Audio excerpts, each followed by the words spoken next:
বাবরি ইস্যুতে তৃণমূলের ঘরেই মতভেদ, জেলা জুড়ে চলছে রাজনৈতিক তরজা। রাজ্য রাজনীতিতে বাবরি মসজিদ ইস্যু ঘিরে নতুন করে বিতর্ক দানা বাঁধতেই তৃণমূলের অন্দরেই ভিন্ন সুর স্পষ্ট।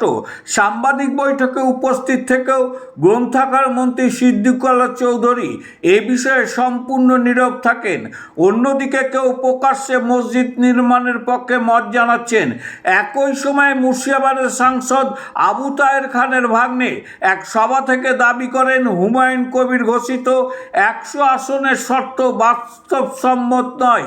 এর জবাবে জেলা পরিষদের শিক্ষা কর্মদক্ষ সাফিউজ্জামান ওরফে হাবিব মাস্টার কড়া ভাষায় বলেন, হুমায়ুনের সেই আশা পূরণ হবে না, বাবরি মসজিদ হবে না। তৃণমূলের ঘরেই সমর্থন, নীরবতা ও সরাসরি অস্বীকার। এই ত্রিমুখী অবস্থান ঘিরে মুর্শিদাবাদের রাজনৈতিক জল্পনা আরও তীব্র হয়েছে। দেখুন সেই সাফিউজ্জামান কি বলছেন, আসুন শুনে নেওয়া যাক। হুমায়ুন তো আবার শর্ত রেখেছে, আমাকে যদি 100 সিট দাও তবেই তোমাদের বাবরি হবে। আর আমি হুমায়ুনের শর্ত মেনে নিয়ে বলছি, হুমায়ুন যে শর্ত দিয়েছে সেই শর্ত পূরণ হবে না, ধরে নিন বাবরি হবে না।